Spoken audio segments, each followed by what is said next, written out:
নমস্কার, আমি মোকাম্মেল হক, উজালা বাংলা নিউজ।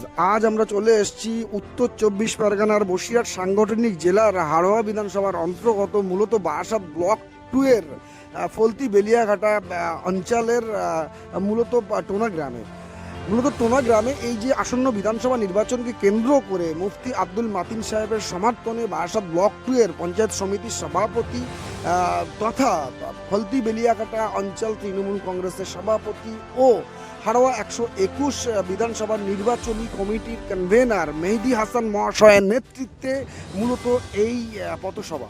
শুধু তাই নয়, তার পাশাপাশি টোটাল ব্যবস্থাপনায় ফলতি বেলিয়াঘাটা অঞ্চলের উপপ্রধান নজিবুর রহমান মনু মহাশয় সহ ফলতি বেলিয়াঘাটা তৃণমূল কংগ্রেসের সমস্ত নেতৃত্বের ব্যবস্থাপনায় মূলত এই পথসভা। তার পাশাপাশি এটাও আপনাদের দেখাবো যে আসন্ন বিধানসভা নির্বাচনকে কেন্দ্র করে যেহেতু চলতি মাসের 29 তারিখে নির্বাচন, সেই জায়গায় দাঁড়িয়ে টোটাল বারাসাত ব্লক 2 এর বিভিন্ন পঞ্চায়েতে মুফতি আব্দুল মাতিন সাহেবের সমর্থনে বিভিন্ন অঞ্চলের নেতৃত্ব তারা পথসভা করছেন, জনসংযোগ করছেন।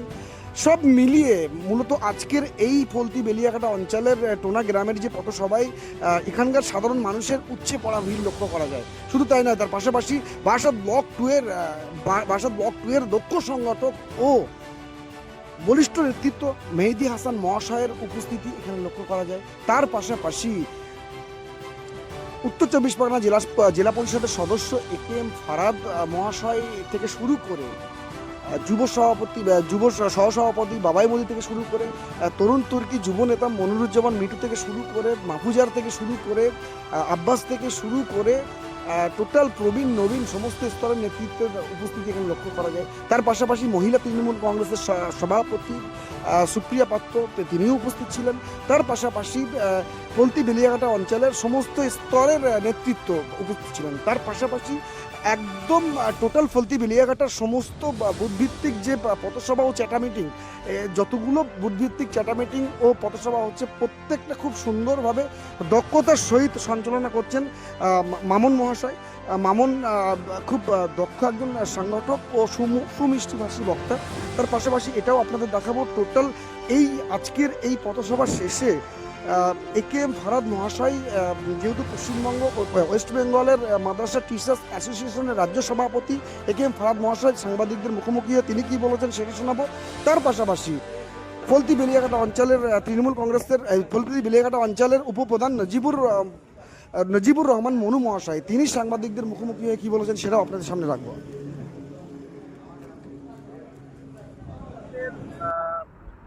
নির্বাচনী কর্মসূচির উদ্দেশ্যে আজকের ফলতি বেলিয়াঘাটা একটা মিছিল হয়েছে, পরে পথসভা হচ্ছে, সেখানে আপনি বক্তব্য রেখেছেন, রাজ্য সরকারের বিভিন্ন উন্নয়নমুখী কর্মসূচি তুলে ধরেছেন, কি বলবেন? দেখুন, আমাদের নেত্রী অর্থাৎ বাংলার উন্নয়নের নবরূপকার, বাংলার সম্প্রীতির মুখ, বাংলার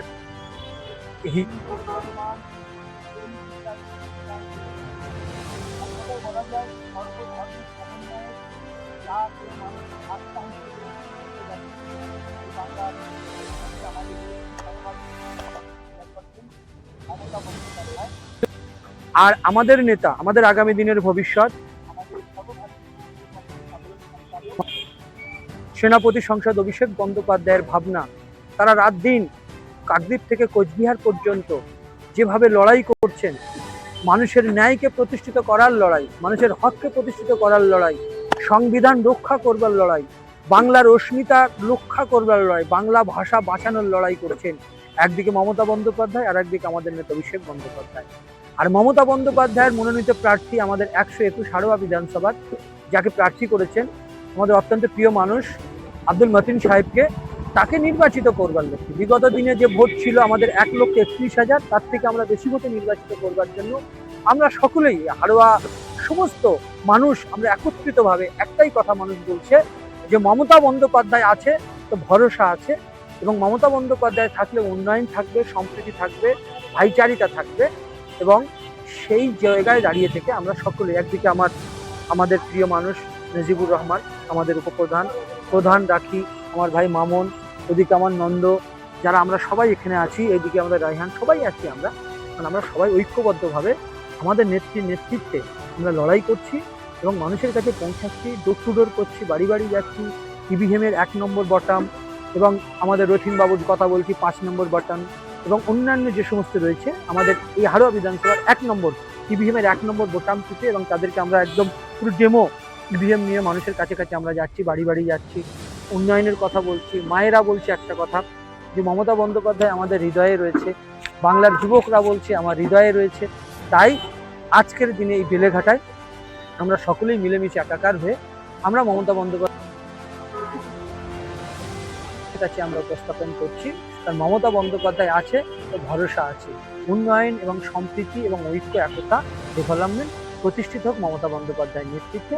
আবার চতুর্থবারের জন্য বাংলার মানবিক মুখ্যমন্ত্রী তিনি আসবেন বাংলার উন্নয়নের সারথিতে। আমরা সেই মমতা বন্দ্যোপাধ্যায়ের সৈনিক হিসেবে আবার কাজ করব।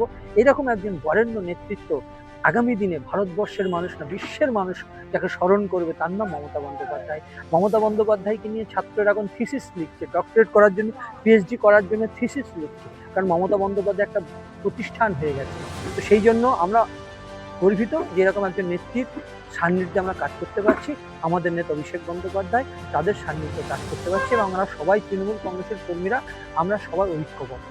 সবাইকে আরও একবার ইন্তজার করছি, মমতা বন্দ্যোপাধ্যায়ের মনোনীত প্রার্থী বাংলার দিকে দিকে যেখানেই আছে, 121 হাড়োয়া বিধানসভা, পার্শ্ববর্তী এরিয়া আমাদের প্রিয় মন্ত্রী রথিন ঘোষ, ওদিকে আমাদের কলকাতার মহানাগরিক ফিরহাদ হাকিম আমাদের প্রিয় নেতা, এদিকে আমাদের বিশেষ করে জ্যোতিপ্রিয় মল্লিক সাহেব থেকে শুরু করে এদিকে আমাদের সব্যসাচী দত্ত, এদিকে আনিসুর রহমান বিদেশ এবং আমাদের তাপস চট্টোপাধ্যায়, ওদিকে যারা যারা আমাদের কি বলে দুটো কথা একসঙ্গে হবে না, বাংলার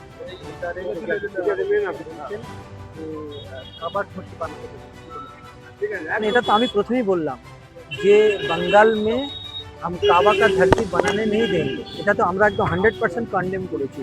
যে যোগীজির বক্তব্য হওয়া উচিত রুটি কাপড়া হওয়ার কথা, যোগীজির বক্তব্য হওয়ার কথা যে সংবিধান রক্ষা করবার কথা, যোগীজির কথা এখানে right to freedom, right to liberty, right to speech, right to ডেমোক্রেসির কথা বলার কথা। এই ভারতবর্ষের মানুষ একটা ভাইচারিতা, ঐক্য, একতার মধ্যে এই বাংলা আর এই ভারতবর্ষ, সেখানে বিভাজন করবার চেষ্টা করছে। কেন মন্দির মসজিদ নিয়ে কেন রাজনীতি করছে না? আপনি রাজনীতি করুন, মানুষের খাবার, মানুষের কাছে অন্ন, কাপড়া, বাসস্থান পৌঁছে দেওয়ার কথা বলুন, কিন্তু এইসব সেন্টিমেন্টকে আঘাত করে বাংলার মানুষকে বিভ্রান্ত করা যাবে না। বাংলার মানুষ সভ্যতা পরায়ণ মানুষ, বাংলার মানুষ শিষ্টাচার প্রেমিক মানুষ, বাংলার মানুষ ন্যায়ের সঙ্গে থাকা মানুষ, যেখানে অন্যায় হয় সেখানে প্রতিবাদ করে। তাই আপনি অন্যায় করেছেন, তার প্রতিরোধ কিন্তু তার প্রতিরোধ এবং প্রতিবাদ আমরা গড়ে তুলি। মমতা বন্দ্যোপাধ্যায় সেদিন যদি বদলা নাই, বদল চাই যদি না বলতো, তাহলে কিন্তু তারা বাড়িতে থাকতো। কাজে তার অবদান নেই। মমতা বন্দ্যোপাধ্যায় বলেছিল যে বদলা নাই, বদল চাই। এই জন্য সুকেন্দ্রের একটু বলতে হয়, ফোন করেছে, আবার ঘুরছে, এগুলো করেছে। নতুন করে কি আবার সাম্প্রদায়িক দাঙ্গা বা আপনি যে আপনার কথায় বলছিলেন হুমায়ুন কবির এবং আপনার যে মাইতি বা নওশাদ সিদ্দিকী, তারা বিজেপির সঙ্গে আঘাত রেখে বিজেপির সঙ্গে মিত্রতা করতে চাইছে।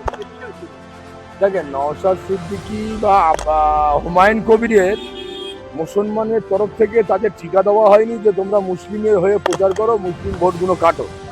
এটা আমাদের মুসলিম ধর্মের গুরু যারা আছে তারা দেয়নি। সুতরাং আমিও একটা মুসলিম ঘরের পরিবার, আমিও ইসলামিক হিস্ট্রি কালচার সব কিছু জানি।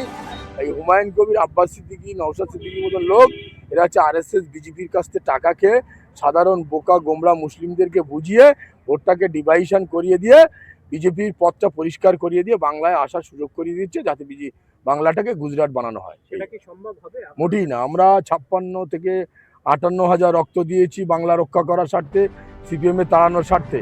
আমরা দরকার হলে চতুর্থবারের মতন, আরও দরকার হলে 1 লক্ষ মানুষের রক্ত দেবো, কিন্তু চতুর্থবারের মতন মমতা বন্দ্যোপাধ্যায়কে নবান্ন চাই, এইটুকু বলা।